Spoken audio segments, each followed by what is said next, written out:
Magandang gabi mga kaagimat, mga kamutya. Eto na naman po ulit ako, si Pepeng Agimat TV para magbahagi sa inyo ng kaunting kaalaman tungkol dito sa mutya. Mutya po ito, buto ng mangga na naging bato. Siguro guys, sa mga hindi pa nakakaalam ng tungkol sa mga ganitong bagay. Siyempre, kalokohan naman kaya paano naging bato yan. Buto ng mangga yan. Alam niyo guys, ang mga buto ng kung ano mang prutas na mga naging bato, yan po ay tunay yan, yung tinatawag na fossilized na mga buto. Yan po ay bago yan naging bato, ang isang buto ng prutas, yan po ay libong taon ang lumilipas.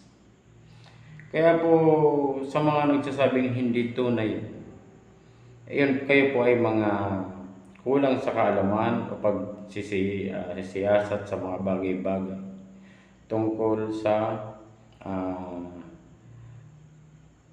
mga bagay na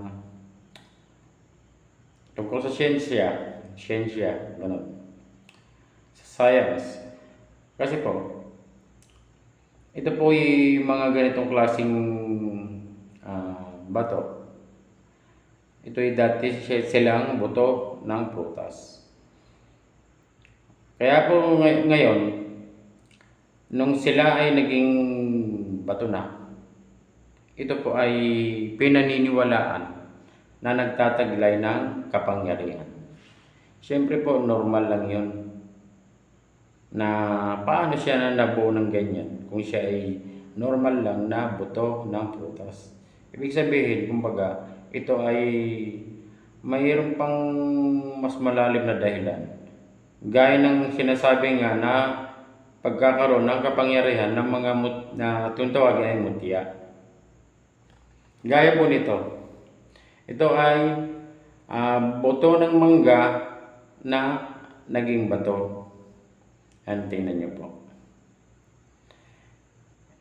Ito po ay pinaniniwalaan. Dahil siya ay buto, tapos naging bato, tumigas ng gusto. Ito po ay pinaniniwalaan na nagtataglay ng kapangyarihan sa kabal at kunat ng katawan. Ang kabal o kunat ng katawan po, yun po ay yung hindi ka basta-basta tatabla ng mga matatalim na bagay o ng baril kung talagang ikaw ay pananaligan mo ang kapangyarihan ng mutya. Ganun po yun. Ito rin po ay nagtataglay din ng kapangyarihan dahil ito po ay buto ng prutas na mangga na napakasarap. Paningin mo pa lang ay napakasarap na. Ito po ay nagtataglay ng kapangyarihan sa panggayuma o panghalina. Siguro sa ating mga bilang nakakita ng mga mangga, halimbawa naka-display na may nadaanan kayong may binibentang mangga na may naka-display dyan. Pag nakita nyo pa lang ang itsura ng mangga, lalo dilaw na malaki na napaka-kinis ng balat ng mangga, talaga namang ikaw ay matatakam. Yung bang ikaw ay talagang mapapabili ka dahil ikaw ay ma-attract ka sa sobrang sarap na nakita mo. Ganon din po yun sa nagtatangan ito. Ang nagtatangan po ng mutya, ng buto ng mangga na naging bato, yung mga napakalakas ng dating mo. Halimbawa, ikaw ay may tangan ka ng ganito, lalakad-lakad ka sa labas, mayroon agad sa'yo magkakakas. At babalikan ka talaga kung talagang lalo na kung yung kayo ay nagkaroon kayo ng eye-to-eye contact. Ganun po yun. Ikaw ay sadyang babalikan ng taong nakasalubong mo na o nakatitigan mo.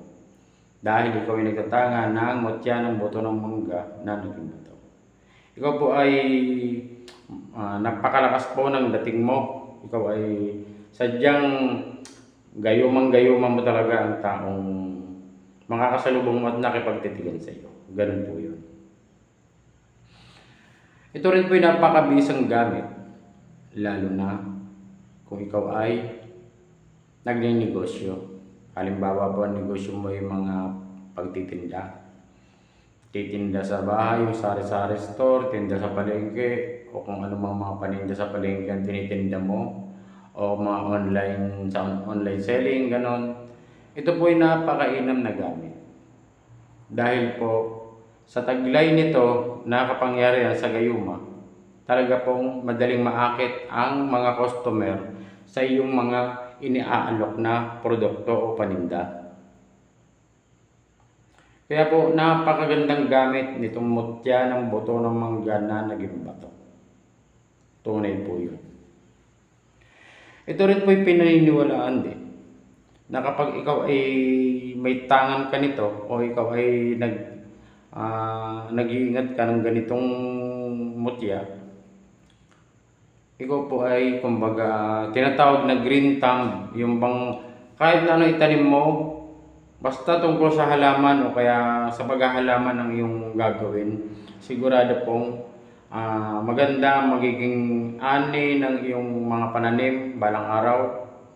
O kung mga nagtanim ka man ng bulaklak yan, siguradong maganda ang kalalabasan ng iyong mga halaman. Ganun po yun. Dahil ito pong mutya ng buto ng mangga na naging bato, ito po ay dating buto ng mangga. Siya po ay galing sa halaman. Kaya po, napakagandang gamit nitong mutya ng buto ng mangga na naging bato. Ito pong aking mga pinapaliwanag tungkol dito sa mutya na ito.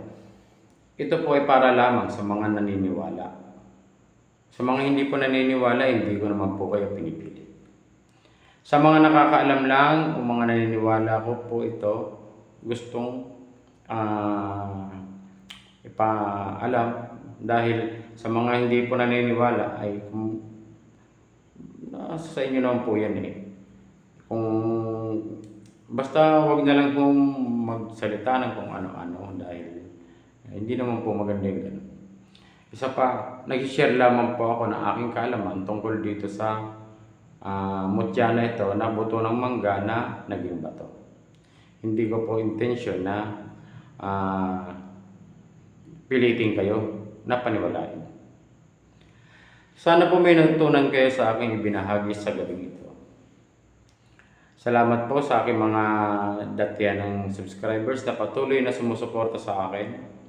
Sa mga bago kong subscribers na mga bagong nanonood sa aking YouTube channel, maraming salamat po. Sana po pakisama nyo na rin po yung ads sa panonood para po mas okay.